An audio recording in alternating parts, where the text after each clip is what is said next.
नमस्कार दोस्तों, मैं घनेंद्र आपका स्वागत करता हूं मैथ सेक्शन पॉइंट में। साथियों, आज हम सीखने वाले हैं अनुपात तथा समानुपात के कुछ सवाल। तो दोस्तों, अभी तक चैनल पर नए हो तो पहले से प्लीज़ सब्सक्राइब कर लीजिएगा और बेल आइकन को दबा दीजिएगा। दोस्तों, पहला सवाल हमारे पास में दिया है कि 7400 यानी कि 7400 को राम, श्याम और घनश्याम में क्रमशः 3:5:12 के अनुपात में बांटा गया, तब राम का हिस्सा कितना होगा। हमसे राम का हिस्सा पूछ रहे हैं, हम इनको सभी का हिस्सा बताएंगे। वीडियो में अंत तक बने रहिएगा दोस्तों। शुरू करते हैं। देखिए, बड़ा ही पुराना मेरा तरीका है जिससे मैं बताता हूं आपके लिए। मैंने बताया है कि इसमें भी मैं बता दे रहा हूं, जो नए लोग हैं वो देख रहे होंगे। देखिए, 3:5:12 में कोई ऐसी चीज, कॉमन चीज मिसिंग है जो इनका अनुपात है, ठीक है, जिससे ये निकलकर अनुपात बना है। वह चीज क्या होगी उसका पता लगाने के लिए हम क्या करते हैं, एक उदाहरण लेते हैं कि जैसे मान लो ये 5 है और नीचे 25 है। अब इनमें कितने का अनुपात आएगा। देखो 5, ध्यान से देखिए, 5 एकम 5, ठीक है, और 5 की गुणा जब 5 से करेंगे तब भी ये 25 हो जाएगा। देखो ये 25 हो गया और ये 5 हो गया। तो इन दोनों में कॉमन क्या है, तो इन दोनों में कॉमन है 5।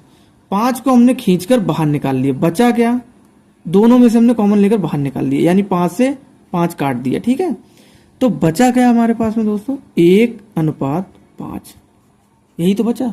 तो ये चीज क्या है, समझाने के लिए करी थी कि 1:5 जब यहां बचा है तो यहां पर भी कोई चीज कॉमन रही होगी जो कि हमें पता नहीं है, ठीक है। उस कॉमन चीज का जैसे ही हम मान निकाल लेंगे, इस सवाल का आंसर आ जाएगा, ठीक है। अब देखिए, ये क्या है, अनुपात है, और ये क्या है, इन सभी के जितने भी हिस्से थे उनका योग है। तो योग कितना है, 7400।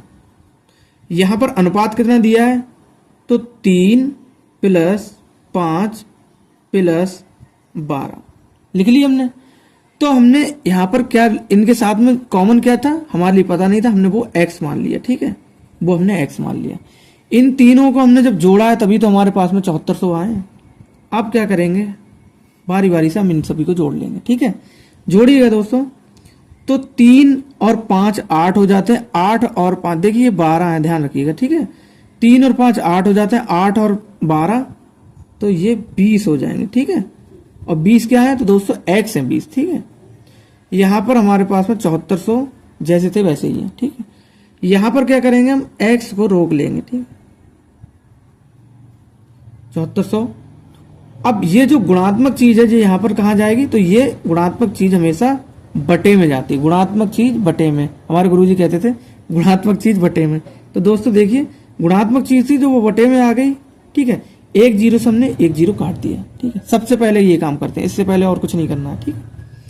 अब देखिए 2 3 6, 2 से यहां पर भाग कर रहे हैं हम, ठीक है। 2 3 6, क्योंकि यहां पर 7 तो कटेंगे नहीं तो 6 कट जाएंगे। 2 3 6, ठीक है। यहां पर बचा 1, तो 2 7 14, पूरे पूरे कट गए। एक जीरो इनके साथ में लगा दिया, ठीक है। तो आंसर क्या निकल कर आएगा दोस्तों, 370। ये क्या है, ये x की वैल्यू है। x क्या था, यहां पर वो कॉमन चीज थी जिसे हमने खींचकर अलग कर दिया था। अब देखिए इसकी वैल्यू क्या थी, देखो राम क्या थे, राम ये है, ठीक है। राम के कितने थे, 3 × 370, तो इसका मान आ जाएगा, ठीक है। और इसका हम निकाल ले रहे हैं, देखो 3 0 का 0, 3 0 का 0, ठीक है, तो हमने 0 लिख लिया। 3 7 21 का 1 हाथ से लगा 2, ठीक है। अब 3 3 9, 9 और 2 11, 9 और 2 11, तो आप जानते ही होंगे, ठीक है। तो ये क्या आ गया, ये राम भैया की, हमारे हिस्सा जो था राम भैया का हिस्सा आ गया।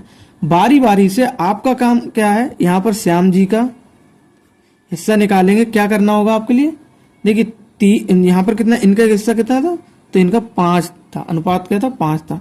तो हम 5 में x से गुणा करेंगे, ठीक है। यहां पर 5 से x से गुणा करेंगे, और x का मान क्या है, x का मान है ये वाला 370। तो यहां पर क्या करेंगे, 370 से इनका मान आप निकाल लीजिएगा अपने आप से, और इनका भी निकाल लीजिएगा, ठीक है।